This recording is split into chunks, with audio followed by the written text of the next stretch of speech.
Howdy, and welcome back to my channel. Thank you for clicking in. You got Digital Asset Hutch here, and today we're going to bring you a video on moving averages. Why are they important? What do you need them for? So if you could go ahead, drop a like on today's video if you're happy to learn about them, and then we can just go ahead and dive in.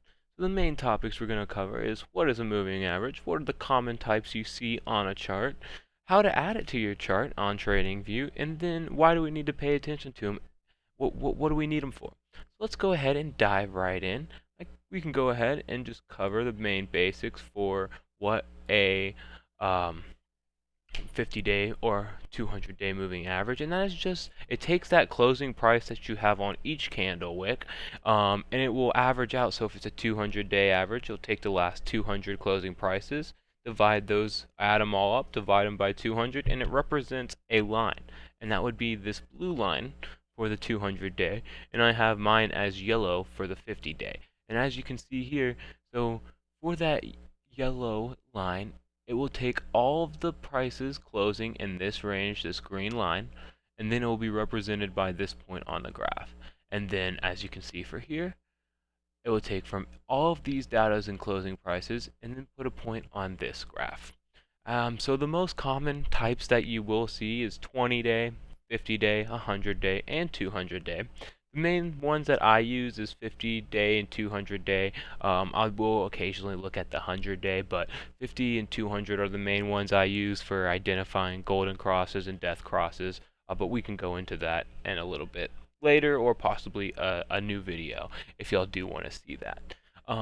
So how do you go ahead and get these on TradingView? What you're going to go ahead and do is go up and hit indicators, and it will give you a nice little drop down that you can do.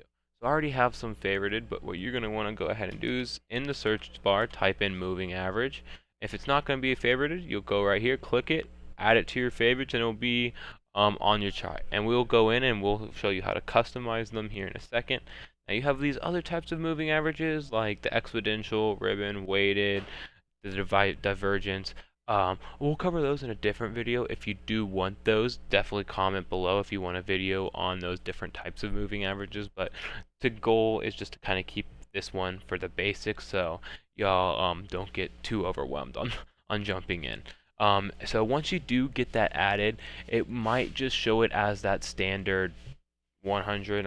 I don't remember what it comes into, but if you do want to change it, you can just go ahead and click on the line, and it'll pull up your input box. Or what you could go ahead and do is come over to your indicators, which would show right below your price, and you can go here and then click that settings indicator, a little turn wheel. So then what you're going to go ahead and do is go to time frame, and you're going to want to go and leave it on the day. Since it is that 50-day moving average, you want to keep it on the day. You could change it. I typically haven't really changed it to any of those other moving averages. I do know some people do it for their own TA. I personally don't. Then you're going to go ahead, and your length is going to be that length, the day amount that we were talking about. So you have 20, 50, whatever you want to use. You can go ahead and throw it in there, because like I do always mention, when you are charting, when you are looking for investing, it is always for your own personal self. It's not for what your neighbor's doing. It's not for what your friend's doing. So make sure you are always doing research and finding out things that work best for you. And then you're gonna want to go ahead and make sure that this is on closed. It should populate as closed, but just make sure if it didn't to go ahead and use it as closed. Then you can go ahead and click OK, and that's how you'll get those lines out. Now, why are they important? What was the point of me showing you how to get these on your chart?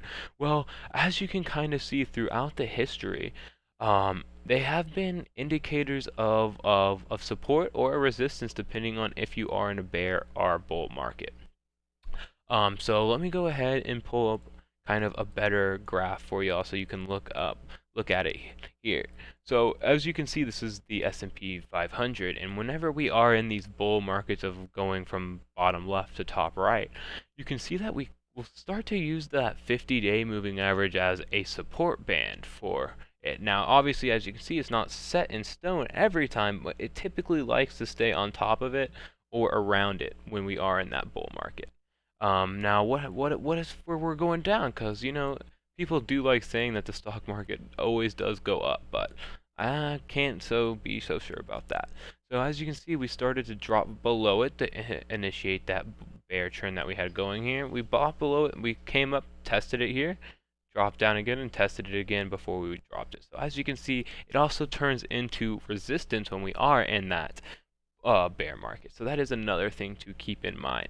And then lastly, kind of what I want to just kind of show y'all here is it does on a bigger time frame, whether it is just that 50-day moving average or even 200-day, you can kind of see just the overall where the market's going.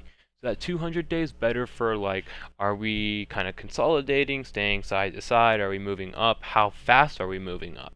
So as you can see here, when we are in those, consolidation phases, it kind of just stays calm.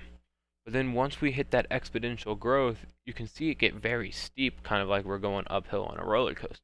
So that's kind of another thing that I do use that 200-day moving average for, is to see how fast that market is going up, because typically that can indicate that we will have a correction sometime soon, as compared to just is it going up or down, not as also to that fastness.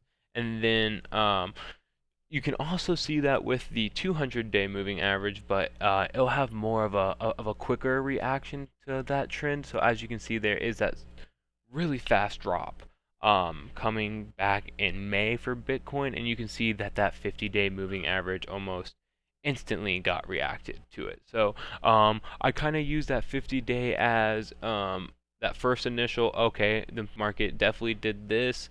Now let me go ahead and pull up the 200-day moving average to see if I can confirm that through. Is it kind of flattening out and plateauing, or is it just like a small little hiccup for the last 10 days, and